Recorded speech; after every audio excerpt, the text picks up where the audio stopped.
Istri mengungkapkan bahwa dia hamil tetapi saya tahu saya bukan ayahnya, karena saya mandul. Jadi saya berpura-pura. Saya, pria berusia 38 tahun, menikah dengan istri saya, wanita berusia 33 tahun, 2 tahun lalu. Kami sudah pacaran selama 3 tahun dan dia lebih cenderung untuk menikah daripada saya. Tapi hanya untuk membuatnya bahagia, saya setuju. Sekitar setahun yang lalu, kami mulai mencoba untuk memiliki bayi. Lagi, itu atas desakan istri saya. Kami mengalami banyak kesulitan selama periode kami berusaha untuk hamil. Meskipun dan hal-hal menjadi begitu buruk bagi kesehatan mental saya sehingga saya memutuskan untuk pergi untuk diuji. Istri saya menjadi jahat selama waktu kami berjuang untuk hamil dan saya mencoba untuk menghadapi perilakunya tetapi itu terlalu banyak untuk ditahan. Jadi beberapa hari setelah tes, saya diberitahu oleh dokter bahwa saya mandul. Jujur, itu hampir mematahkan hati saya. Meskipun memiliki bayi bukan ide saya sudah mulai membayangkan kehidupan saya sebagai seorang ayah dan saya benar-benar ingin menjadi seorang ayah. Jadi ketika saya mengetahui bahwa saya tidak akan pernah bisa menjadi seorang ayah adalah berita paling menghancurkan bagi saya saat itu. Tapi yang terburuk masih belum datang. Saya mencoba untuk mengumpulkan keberanian untuk memberitahu istri saya bahwa saya adalah alasan mengapa kami tidak bisa hamil tetapi saya takut dengan bagaimana dia akan bereaksi. Dia sudah sangat jahat padaku, sehingga saya tidak bisa membayangkan reaksinya ketika dia mengetahui bahwa apa yang dia inginkan mungkin tidak akan pernah terjadi dengan saya. Jadi saya menunggu beberapa hari setelah saya mengetahui hasil tes saya, untuk memberitahu istri saya tetapi dia yang akhirnya memberi saya kejutan. 4 hari setelah saya tahu bahwa saya mandul, dia duduk di depan saya dan memberitahu saya bahwa dia akhirnya hamil. Saya terkejut sampai ke inti batin saya pada apa yang dia katakan tetapi, untungnya, dia tidak menyadari perasaan sejati saya dan mulai merayakan hampir seketika.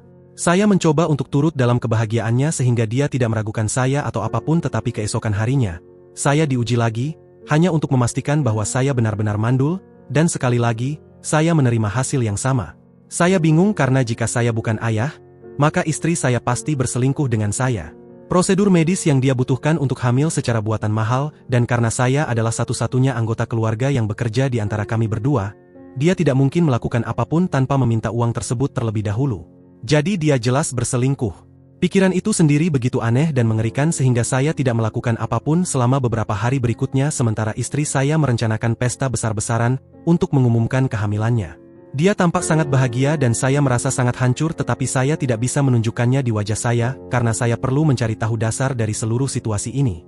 Saya bahkan tidak memberitahu keluarga saya tentang apa yang terjadi dan menyimpan semuanya karena ini terlalu tidak nyaman dan pribadi untuk dibagi dengan siapapun. Saya bahkan tidak memberitahu istri saya apa yang saya pikirkan karena pertama, terlalu banyak waktu yang berlalu dan kedua, saya ingin tahu siapa ayah sebenarnya dari anaknya karena jika saya benar-benar menghadapinya maka mungkin dia akan meninggalkan saya dan saya tidak akan pernah tahu. Untungnya, saya mengetahuinya pada hari pesta itu sendiri. Banyak orang yang hadir, termasuk keluarga kami, teman-teman kami, dan beberapa rekan kerja saya. Dia juga mengundang salah satu tetangga kami, yang tinggal tepat di seberang jalan dari kami. Tetangga kami, pria berusia 27 tahun, adalah seorang pria muda dan pasti lebih tampan dari saya, tidak diragukan lagi. Bukan hanya saya tetapi dia mungkin lebih tampan dari kebanyakan orang karena dia seorang model tetapi dia masih mencoba membangun nama untuk dirinya sendiri di dunia modeling. Dia pindah dengan bibinya, yang memiliki rumah tempat dia tinggal sehingga dia lebih dekat dengan kota karena keluarganya tinggal sangat jauh. Istri saya selalu memiliki tempat yang lembut untuk anak itu dan akan memasak untuknya dan bibinya ketika dia pindah awalnya. Dia bahkan pernah datang ke rumah kita untuk makan malam beberapa kali dan kami telah berbincang-bincang tentang pekerjaannya. Dia juga pandai bicara dan pandai membaca serta dia juga mahasiswa sastra. Seperti istri saya, jadi mereka memiliki banyak kesamaan dan langsung menyukai satu sama lain pertama kali mereka bertemu. Saya tidak pernah memiliki masalah dengan pria itu karena dia tampak cukup manis dan saya percaya istri saya juga. Tetapi ketika dia masuk ke rumah pada hari pesta dan mata istri saya bersinar, saya bisa merasakan bahwa sesuatu telah berubah. Dia langsung menuju kepadanya begitu dia masuk dan mereka saling berpelukan lebih lama dari yang dia peluk pada tamu-tamu lainnya. Tidak ada orang lain yang sepertinya memperhatikan hal ini tetapi saya melihat dan saya bisa merasakan bahwa mereka memiliki sesuatu namun saya hanya perlu cara untuk mengkonfirmasinya. Jadi saya memutuskan untuk meminta izin untuk pergi ke kamar mandi tetapi malah pergi ke kamar tidur dan membuka laptop istri saya. Saya dapat memeriksa teleponnya ketika dia tertidur beberapa hari setelah dia memberitahu saya bahwa dia hamil tetapi saya tidak menemukan sesuatu yang mencurigakan. Mendapatkan laptopnya terbukti sedikit lebih sulit karena setiap kali saya berada di rumah, dia terus-menerus menonton sesuatu atau mengetik sesuatu di atasnya.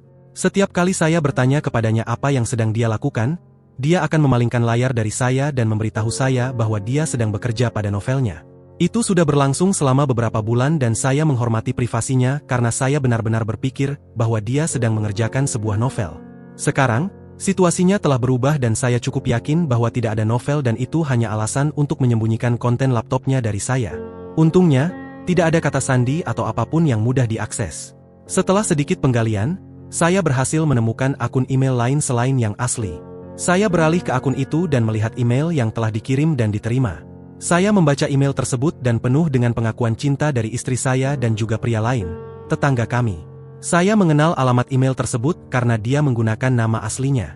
Dan dalam email terbaru, dia memberitahunya bahwa dia hamil. Dia tidak menganggapnya baik dan marah tentang hal itu, jadi email berhenti untuk sementara waktu. Mungkin karena dia ingin mengakhiri semuanya tetapi istri saya tidak akan membiarkannya pergi. Akhirnya, saya mendapatkan email terburuk dari semuanya di mana dia memberitahunya bahwa dia telah berbicara dengan seorang teman dari kantornya yang adalah seorang pengacara dan dia akan membantunya mengajukan gugatan cerai tepat setelah bayi lahir. Alasan dia bahkan berusaha meyakinkan saya untuk memiliki bayi dengannya adalah agar dia bisa mendapat uang tunai dan dukungan anak setelah perceraian sehingga dia bisa pergi dengan tetangga kami beberapa bulan kemudian dan hidup bahagia selamanya. Saya merasa ngeri saat membaca itu dan saya masih bisa merasakan perasaan mual menguasai saya setiap kali saya memikirkan email itu. Bagaimanapun, saya dengan cepat menghilangkan apapun yang saya rasakan dan kembali bekerja dan mengambil beberapa foto dari email itu ke telepon saya sebelum mematikannya dan menyimpannya kembali di tempat saya menemukannya. Saya kurang peduli dengan perselingkuhan dan lebih jijik dengan apa yang istri saya coba lakukan. Selama penipuan adalah satu hal tetapi berusaha menipu saya untuk memiliki anak dengannya dan kemudian membuat saya membayar semua itu, hanya agar dia bisa mendanai kehidupan impiannya dengan pacar yang berjuang adalah sesuatu yang sangat psikotik. Dan yang paling buruk dari semuanya adalah bahwa dia adalah seorang aktris yang hebat sehingga saya belum mencurigainya. Kebahagiaannya hampir mengganggu tetapi saya sangat marah tentang semua ini sehingga saya memutuskan untuk berjalan lebih jauh dan mengambil balas dendam saya. Saya memutuskan untuk berpura-pura dan kemudian, saya menjatuhkan bom padanya ketika dia paling tidak menyangka. Tidak mungkin saya membiarkannya pergi tanpa merasakan sakit, pengkhianatan, dan frustrasi yang saya rasakan ketika mengetahui tentang ketidakjujurannya. Panggil saya psikopat tetapi saya melakukan apa yang harus saya lakukan. Jadi selama 9 bulan berikutnya, saya berperan sebagai suami sang ayah yang sempurna. Sangat sulit mengetahui bahwa dia telah berbohong kepada saya sepanjang waktu ini tetapi semakin dia berbohong dan berpura-pura bahagia dengan saya, semakin memperkuat tekad saya untuk melihat ini sampai selesai. Saya menghadiri setiap pertemuan dengan dokternya dan memastikan dia minum semua vitaminnya tepat waktu dan menjadi suami terbaik yang bisa diminta. Kemudian, akhirnya, beberapa hari yang lalu istri saya masuk ke persalinan. Saya sangat gugup karena siapa yang tidak akan gugup dalam situasi saya? Tapi saya meletakkan semua itu dan membawanya ke rumah sakit sendirian. Saya sudah menelepon orang tuanya sebelumnya tetapi bukan orang tua saya karena saya tidak ingin mereka hadir di sana jika hal-hal menjadi terlalu dramatis. Bagaimanapun, orang tuanya harus mengemudi selama 1 jam untuk sampai di rumah sakit jadi kami memiliki waktu sendiri dan itu saat saya memilih untuk menjatuhkan bom padanya. Setelah dia aman di dalam ruangan, saya memberitahunya bahwa saya akan keluar dan menelepon tetangga kami sehingga dia bisa berada di sana untuknya. Dia terlihat terkejut dan terbata-bata sedikit sambil mengatakan bahwa tidak perlu dan dia tidak ingin ada orang asing di ruangan saat melahirkan. Jadi saya tersenyum padanya dan menunjukkan hasil tes kesuburan saya bersama dengan surat cerai karena saya sudah mengajukan gugatan cerai, hanya beberapa hari sebelum tanggal jatuh tempo persalinannya yang sudah saya pastikan untuk membawa bersama saya pada hari itu. Dia membaca semuanya, masih terlihat bingung, jadi saya menjelaskan kepadanya bahwa saya tidak akan bisa membuahi dia bahkan jika saya ingin jadi bayi bukan milik saya. Kemudian, saya memberitahunya tentang email yang saya temukan di akun email rahasia miliknya. Dan pada saat itu, dia akhirnya menyadari apa yang terjadi. Ekspresi di wajahnya sangat berharga saat saya berjalan keluar dan dia berjuang untuk menemukan kata-kata. Saya pikir saya juga perlu tinggal di rumah sakit karena itulah cepatnya detak jantung saya saat akhirnya saya keluar dan menelepon tetangga kami untuk memberitahunya bahwa istri saya sedang melahirkan. Saya bahkan tidak menunggu tanggapannya dan segera menutup telepon secepat yang saya bisa. Kemudian, saya masuk ke mobil saya dan menunggu keluarga istri saya tiba. Begitu saya melihat mobil ayahnya berhenti di halaman, saya segera keluar dari sana secepat mungkin. Saya bahkan mematikan telepon saya untuk jaga-jaga dan mengemudi sejauh yang saya bisa sampai di sebuah motel sedikit di luar kota. Saya sudah mengemas tas saya beberapa minggu yang lalu dan menyembunyikannya di bagasi mobil saya sehingga saya memiliki semua yang saya butuhkan dengan saya dan tidak tertangkap tanpa persiapan. Sisa hari itu saya habiskan menonton televisi, minum bir, dan melakukan segala hal yang saya bisa untuk mengalihkan pikiran saya. Saya tidur malam itu dengan cukup tenang, tahu bahwa saya akhirnya selesai dengan semua ini. Keesokan paginya, saya bangun dan akhirnya menghidupkan telepon saya. Tentu saja, ada ratusan pesan dari istri saya dan tetangga kami, yang tidak satupun yang saya buka, tetapi saya membaca beberapa pesan yang dikirim oleh orang tua dan saudara laki-laki saya. Saya kira istri saya mungkin telah menghubungi mereka ketika dia tidak bisa menghubungi saya, jadi saya memutuskan untuk menelepon orang tua saya kembali dan berbicara dengan mereka. Saya memberitahu mereka bahwa saya akan segera pulang dan bahkan menyuruh mereka untuk membawa saudara laki-laki saya ke sana, jika memungkinkan, sehingga saya bisa menjelaskan seluruh situasi kepada mereka karena mereka juga pantas mendapat penjelasan untuk apa yang terjadi. Saya mengemudi ke rumah orang tua saya dan saudara laki-laki saya sudah ada di sana. Semuanya terlihat bingung dan agak kesal, yang wajar karena bagi mereka, saya baru saja melewatkan kelahiran anak saya sendiri dan itu juga membuat mereka melewatkan kelahiran cucu mereka. Tapi saya duduk dengan mereka dan menjelaskan seluruh cerita kepada mereka dan memberitahu mereka alasan saya melakukan apa yang saya lakukan, dan ketika saya selesai menceritakan semuanya kepada mereka, mereka terdiam. Saya siap untuk dibanjiri dengan pertanyaan dan tuduhan, tetapi tidak ada yang seperti itu terjadi. Ayah saya hanya mengatakan bahwa dia berharap tidak akan terjadi hal yang lebih buruk, dan jika yang lain memiliki komentar lain, mereka tidak mengatakan apapun, jadi semuanya baik-baik saja di sana. Itu beberapa hari yang lalu, dan sementara keluarga saya tidak banyak bicara, istri saya telah berusaha sekuat tenaga untuk menuduh saya mengacaukan pengalamannya menjadi seorang ibu untuk pertama kalinya. Dia terus mencoba menelepon dan mengirim pesan saya sejak saya pergi, tetapi saya tidak menjawab apapun. Bahkan tetangga saya mengirim pesan kepada saya beberapa jam yang lalu, mengatakan bahwa istri saya sangat sedih dan bahwa kita harus menyampingkan perbedaan kita demi kebaikannya dan setidaknya mencoba untuk meresmikan hubungan dengan dia sekali. Saya tidak percaya dengan keberanian yang dimiliki orang-orang ini, masih mencoba untuk berbicara dengan saya dan membuatnya tampak seolah-olah ini adalah sesuatu yang sepele yang membuat saya marah. Dia menyebutkan beberapa hal lain juga dalam pesannya, seperti bagaimana istri saya mulai jatuh cinta lagi dengan saya selama kehamilannya yang telah menjadi kejutan bagi keduanya juga, jadi saya setidaknya harus memberikan pernikahan kami kesempatan kedua. Saya menganggap itu omong kosong karena jika dia mulai jatuh cinta lagi dengan saya, maka mengapa tetangga saya masih digambar? Saya tidak tahu mengapa mereka pikir saya bodoh. Istri saya marah, tetapi tidak ada yang bisa saya lakukan. Dia kebanyakan marah bahwa saya sudah mengetahui segalanya sejak awal tetapi memilih untuk bersamanya dan bertahan dengan seluruh skenario ini, dan menuduh saya berbohong padanya. Apakah saya salah atas keputusan saya untuk tetap bersama istri saya sepanjang kehamilannya, dan menyesatkan dia meskipun saya tahu bahwa bayi itu bukan milik saya dan dia berselingkuh dengan tetangga kami? Update 1, sudah hampir seminggu sejak bayi lahir dan saya telah tinggal di kamar hotel. Saya belum pergi untuk melihat istri saya dan saya juga tidak berencana untuk pergi. Dia masih mengirim pesan dan menelepon saya, tetapi saya tidak tahu mengapa karena saya sudah cukup jelas bahwa saya tidak tertarik untuk berbicara dengannya atau mendengarkan penjelasannya. Saya belum memblokirnya, tetapi saya sudah memblokir tetangga saya karena dia mengirim pesan kepada saya dan mengingatkan saya bahwa istri saya masih berharap dan ingin saya kembali padanya. Saya yakin bahwa satu-satunya alasan dia masih bersamanya dan berusaha membuat saya memaafkannya adalah agar dia setidaknya mendapat sesuatu dari penyelesaian perceraian dan tunjangan nafkah karena keduanya pada dasarnya tidak memiliki pekerjaan.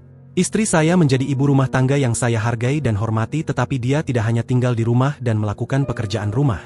Dia juga berselingkuh di belakang saya dan itu tidak bisa dimaafkan. Sebelum ada yang menyerang saya bukan orang yang menyarankan agar dia berhenti bekerja setelah menikah. Bahkan, saya cukup mendukungnya saat kami pacaran dan dia masih bekerja, tetapi dia yang memutuskan untuk berhenti dan merawat rumah kami sehingga saya tidak menentangnya juga karena itu adalah pilihannya dan saya cukup mendapat penghasilan yang cukup. Bagaimanapun, saya cukup yakin bahwa pengacara saya akan bisa membantu saya keluar dari membayar nafkah karena kami bisa membuktikan bahwa dia telah berselingkuh. Yang, saya harap, akan mudah. Adapun tetangga saya, dia masih kesulitan untuk mendapatkan pekerjaan modeling yang membayar dengan baik sehingga menangani pengeluaran sendiri, pengeluaran istri saya, dan bayi di atas itu akan menjadi sesuatu yang mustahil bagi mereka bahkan dengan semua uang mereka digabungkan, jadi semoga berhasil bagi mereka. Saya hanya bersyukur bahwa saya sudah keluar dari kekacauan ini dan tidak harus memberikan apapun kepada mereka, bahkan perhatian saya. Saya hanya berharap istri saya menyadari hal itu dan tidak membuang waktu saya lebih banyak dengan mengajukan keberatan terhadap perceraian. Saya berharap dia tidak akan melakukannya, tetapi lagi, mengingat kurangnya otak, dia mungkin saja melakukannya, jadi saya siap untuk itu juga. Foto-foto email yang telah bertukar di akun email rahasianya masih aman disimpan di ponsel saya, dan disimpan di laptop saya, jadi saya tidak terlalu khawatir. Bahkan jika dia memutuskan untuk menghapus akunnya, Dia tidak bisa menghapus gambar-gambar tersebut yang saya miliki dan saya yakin semuanya akan baik-baik saja. Yang terburuk akan datang, saya bahkan akan membayarnya nafkah bila perlu tetapi setidaknya saya tidak perlu bersamanya. Dia harus bersyukur. Saya memberinya waktu untuk pindah dari rumah kami sendiri dan tidak memaksa dia karena rumah itu terdaftar atas namaku. Saya berharap yang terbaik sekarang dan mungkin ini akan berlalu cukup cepat. Update 2, saya benar. Istri saya seorang idiot dan telah memutuskan untuk bernegosiasi karena dia tidak puas dengan penyelesaian yang saya tawarkan. Yang pada dasarnya hanya sejumlah uang yang dia habiskan selama pernikahan dan bahkan itu terasa cukup murah hati bagi saya. Saya bahkan tidak mengerti apa keajaiban yang dia pikir akan terjadi tetapi baguslah baginya. Dia mengirim pesan kepada saya kemarin mengatakan bahwa dia telah meninggalkan rumah hari ini dan saya kembali dengan senang hati. Berpikir bahwa dia mungkin sudah pindah ke rumah orang tuanya atau sesuatu tetapi sangat kecewa ketika mengetahui bahwa dia hanya pindah ke seberang jalan ke rumah tetangga kami dan saya masih harus melihat wajahnya dan pacarnya setiap hari sekarang. Saya bahkan mempertimbangkan untuk kembali tinggal di hotel tetapi tidak. Karena ini rumah saya dan saya memiliki hak untuk tinggal dimanapun saya mau. Saya tidak akan mengemas dan pergi hanya karena mereka akan membuat saya merasa tidak nyaman. Saya bertanya-tanya mengapa istri saya tidak pergi untuk tinggal dengan orang tuanya sebagai gantinya karena tinggal dengan tetangga kami akan berdampak negatif pada kasus perceraian dan dia hanya membuat situasi lebih buruk baginya sendiri. Tetapi saya tidak perlu berpikir terlalu keras karena saat melihat semua pesan yang belum terbaca yang saya terima dari berbagai orang sejauh ini, saya juga melihat satu pesan dari ayah istri saya. Saya belum merespons beberapa orang yang telah mengirimkan pesan kepada saya dalam beberapa hari terakhir dan pesannya juga ikut tercampur di dalamnya. Pesan itu panjang dan dia meminta maaf atas apa yang telah dilakukan putrinya dan memberitahu saya bahwa mereka sangat menentang tindakan-tindakan istri saya. Ayahnya mengatakan hal-hal ini jadi itu sangat berarti bagi saya dan memvalidasi emosi saya sehingga saya hampir bisa merasakan air mata menetes tetapi saya menahannya. Bagaimanapun, dia meminta maaf atas perilaku istri saya dan memberitahu saya bahwa dia sudah memutuskan hubungan dengannya karena dia mengatakan kepadanya bahwa dia ingin mengajukan keberatan terhadap perceraian. Sejauh ini tidak ada yang dilakukan istri saya yang masuk akal sama sekali karena semua yang dia lakukan pada akhirnya akan kembali kepada dirinya dan pasti bahkan seseorang seperti dia pun harus memiliki akal yang baik untuk menyadari hal itu. Entah dia benar-benar bodoh atau dia masih memiliki trik licik dan terbalik. Saya harap bukan yang terakhir tetapi kemudian lagi. Saya tidak akan menganggapnya terlalu mudah. Dia memang salah satu yang terburuk. Penyusunan kehidupan ini pasti akan menyebabkan beberapa komplikasi dan saya yakin mereka akan mencoba membuat saya tidak nyaman atau cemburu tetapi saya bertekad untuk tidak membiarkan mereka merasuki pikiran dan memprovokasi saya karena mereka pasti akan menggunakan itu melawan saya. Mengingat semuanya, saya tetap menghemat banyak uang karena saya tidak harus tinggal di hotel. Jadi, sudah 1 bulan sejak negosiasi untuk penyelesaian perceraian saya dimulai dan sejauh ini, berjalan cukup buruk bagi istri saya. Saya sudah bisa membuktikan bahwa dia berselingkuh dari saya sehingga, sudah 1 bulan sejak negosiasi untuk penyelesaian perceraian saya dimulai dan sejauh ini, berjalan cukup buruk bagi istri saya. Saya sudah bisa membuktikan bahwa dia berselingkuh dari saya dan dia bahkan membuat pekerjaan saya lebih mudah dengan pindah ke rumah pria yang saya tuduh berselingkuh dengan saya. Jadi tidak ada keraguan tentang validitas klaim saya. Dia mencoba untuk membuat tuduhan palsu tentang bagaimana saya seorang alkoholik, yang juga membuat saya mandul dan itulah mengapa dia melanjutkan dan berselingkuh saat kami mencoba untuk hamil. Saya telah menjadi sangat kejam dan pahit padanya tetapi semua itu dengan mudah terbantah karena semua orang tahu bahwa saya berhenti minum tahun lalu ketika kami memutuskan untuk mulai mencoba hamil, dan sejak itu tidak pernah minum alkohol lagi. Sekali lagi, saya tidak tahu mengapa dia pikir itu akan berhasil dan itu sungguh bodoh dari dirinya. Saya kira dia hanya berusaha untuk memperoleh sesuatu karena rencana awalnya gagal total dan sekarang, dia terlalu sibuk menjadi seorang ibu untuk menjadi otak jahat. Dia terlalu sibuk dan ayah sang bayi terlalu bodoh. Jadi mereka di sana. Sekarang, Demikianlah. kedua-duanya menyadari bahwa kemungkinan besar istri saya tidak akan mendapatkan nafkah sehingga dia mungkin sudah memberitahu pacarnya tentang hal ini karena beberapa hari yang lalu, dia dengan sangat tidak sopan diusir dari rumahnya bersama bayinya. Ya, benar. Saya mendengar banyak teriakan dan jeritan dari rumah mereka dan kemudian, dalam hitungan menit, saya melihat istri saya dan anaknya didorong keluar dari rumah sementara ayahnya berteriak hal-hal yang benar-benar menjijikkan tentangnya dan menyebutnya dengan berbagai kata kasar. Saya menyaksikan semua itu terjadi dari ruang tamu saya dan seketika saya melihat dia mendorong istri saya keluar sementara dia membawa bayi, saya bergegas keluar untuk membantu.